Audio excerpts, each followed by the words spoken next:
நம்ம சர்ஃப்ராஸ் கான் சிஎஸ்கே நடத்தின பயிற்சி ஆட்டத்தில் ஒரு தரமான சம்பவத்தை பண்ணி அவரோட பிளேயிங் 11 சான்ஸை இப்போ உறுதிப்படுத்தியிருக்காரு.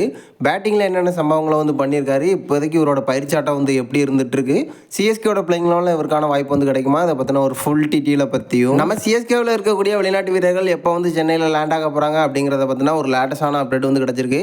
எப்போ லேண்ட் ஆக போகிறாங்க, யாரெல்லாம் முன்னாடி வர்றதுக்கான வாய்ப்புகள் இருக்குது அப்படிங்கிறதையும் இந்த வீடியோவில் பார்த்துடலாம்.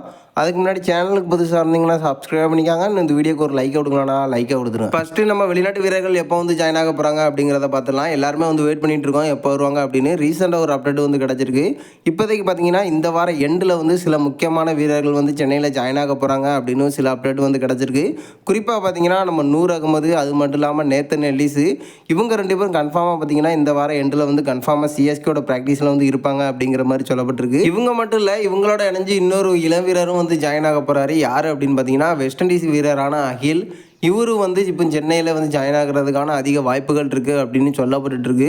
ஸோ இப்போதைக்கு பார்த்தீங்கன்னா இந்த 3 பேர் இந்த வார எண்டில் ஜாயின் ஆகிறதுக்கு அதிக வாய்ப்புகள் இருக்குது அப்படின்னு ஒரு லேட்டஸ்டான அப்டேட் கிடச்சிருக்கு. அடுத்து அதிரடி மன்னன் சர்ஃப்ராஸ் கானை பார்த்துடலாம். நம்ம சிஎஸ்கே ஒரு மிகப்பெரிய சர்ப்ரைஸாக எடுத்துகிட்டு வந்துருந்தாங்க. அதே போல் சிஎஸ்கேவோட பிளேயிங் 11லையும் ஒரு மிகப்பெரிய சர்ப்ரைஸாக இருக்க போகிறாரு.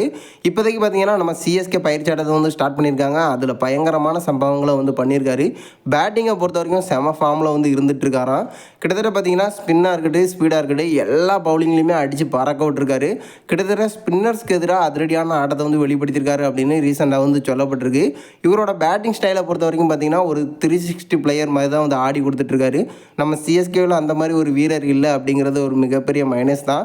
பட் இந்த தடவை அது மிஸ் ஆக போகிறதில்ல. இந்த தடவை கன்ஃபார்மாக சர்ஃப்ராஸ் கான் சிஎஸ்கேக்கு ஒரு மிகப்பெரிய ப்ளஸ்ஸாக இருக்க போகிறாரு. எல்லா பக்கமும் இவரால் பேட்டிங் பண்ண முடியுது. ஏன்னா பயிற்சி ஆட்டத்திலே பார்த்துருந்தோம், எல்லா பக்கமும் அடித்து கொடுத்துட்ருக்காரு. அதிரடியான ஃபார்மில் இருக்கிறதுனால நம்ம சிஎஸ்கேவோட பிளேயிங் 11ல் கன்ஃபார்மாக இவருக்கான வாய்ப்பு கொடுப்பாங்க அப்படின்னு ஒரு மிகப்பெரிய எதிர்பார்ப்பு போயிட்டுருக்கு. ஒருவேளை அது மிஸ் ஆனால் சிஎஸ்கேவின் இம்பேக்ட் பிளேயராக இருப்பார் பேட்டிங்கில்.